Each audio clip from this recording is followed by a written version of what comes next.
दिल्लीत शरद पवारांच्या निवासस्थानी राष्ट्रवादी काँग्रेस शरदचंद्र पवार पक्षाच्या खासदारांची बैठक। खासदारांनी पंतप्रधानांची भेट घेतल्यावर झालेल्या बैठकीला महत्त्व। रेवती सुळेंच्या रिसेप्शनला पवार मोदी आले होते एकत्र। आमदारांच्या पेन्शन विरोधात मुंबई हायकोर्टाच्या नागपूर खंडपीठाकडून आव्हान। पेन्शनबाबत निकष निश्चित करण्याची नागपूर खंडपीठाकडून मागणी। राज्यातील 10 नगरपंचायतींच्या विकास कामाच्या आराखड्यांना उपमुख्यमंत्री एकनाथ शिंदेंकडून मंजुरी। रस्ते, पाणीपुरवठा आणि सांडपाण्याच्या व्यवस्थांच्या विकासाला मिळणार चालना। मुंबई पालिकेच्या जलतरण तलावांवरून प्रशासन आणि सत्ताधाऱ्यांमध्ये वाद। आधी नागरिकांना पाणी द्या अशी सत्ताधाऱ्यांची मागणी, तरीही 16 ऑगस्टपासून तलाव सुरू करण्याच्या प्रशासनाचा निर्णय काय?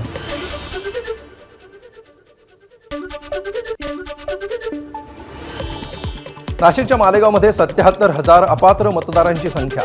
राजकीय पक्षांच्या माध्यमातून अपात्र मतदारांनी पुन्हा नोंदणीसाठी अर्ज केल्याचा किरीट सोमय्या यांचा। सीजेपी आंदोलनाचा दुसरा सीझन लवकरच पाहायला मिळणार। सीजेपी प्रवक्ते आशुतोष रांकांचं ट्विट करत माहिती। सीजेपी प्रवक्त्यांची दिल्लीमध्ये आज महत्त्वाची बैठक पार पडली।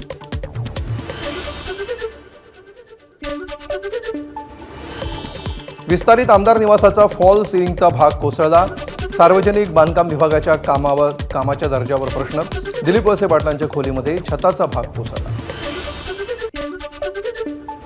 मुंबईच्या सायनमधील प्रतीक्षा नगर परिसरामध्ये उद्यानातील स्लॅब कोसळून 5 नागरिक जखमी। स्लॅबची अवस्था धोकादायक असल्याच्या तक्रारीला दुर्लक्षित केल्यामुळे घटना घडल्याचा नागरिकांचा आरोप।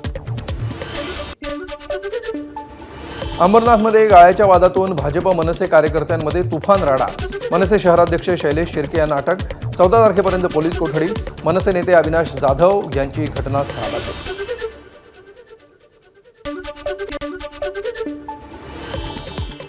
मुंबईतल्या 3 डॉमिनोज पिझ्झा आस्थापनांचे परवाने रद्द।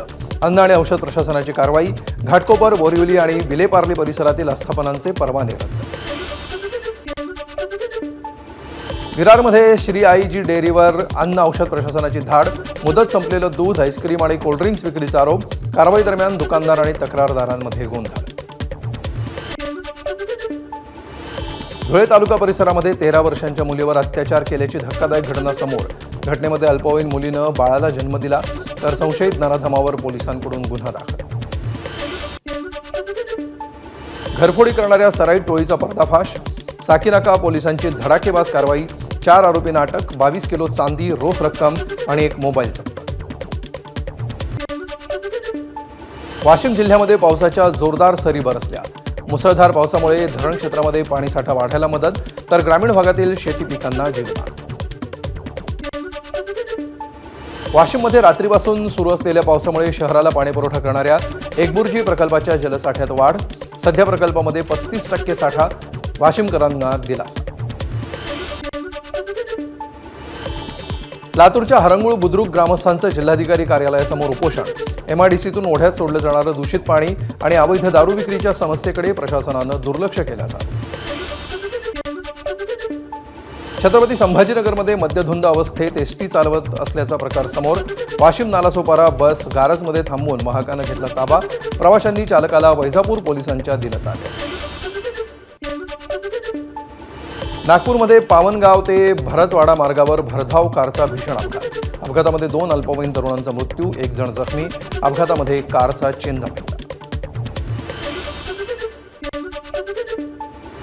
भिवंडी-वाडा मार्गावर कंटेनरचा अपघात। रस्त्याच्या दुरवस्थेमुळे अपघात झाल्याचं समोर। रस्त्याचं काँक्रिटीकरण सुरू असताना मार्गावर सुरक्षा बॅरिकेड्स लावली नसल्यामुळे चालकाचा अंदाज चुकल्यामुळे अपघात। सोलापूरच्या माढ्यातील आरणमध्ये संत सावतामाळींच्या 700 वर्ष जुन्या श्रीफळ हंडीला पहिल्यांदाच मुख्यमंत्र्यांकडून तोरण अर्पण। मुख्यमंत्री देवेंद्र फडणवीस यांनी पाठवलं 11 नारळांचं तोरण। हजारो भक्तांच्या उपस्थितीमध्ये सोहळा संपन्न। समाजसेवा करणाऱ्या 41 स्मशानजोगींचा एकाच वेळी सर्वाधिक संख्येनं सन्मान। उद्योजक डॉक्टर DS काटे यांचा उपक्रम, तर अभूतपूर्व सामाजिक उपक्रमाची इंडिया बुक ऑफ रेकॉर्ड्समध्ये नोंद। छत्रपती संभाजीनगरमधील कोकणवाडी परिसरातल्या हॉटेल द ऑरिसमध्ये पार पडला कार्यक्रम। जम्मू काश्मीर परिसरामध्ये बांदीपोरा परिसरात भारतीय लष्कर जवानांनी ग्रेट हिमालयीन अस्वलाची केली सुटका।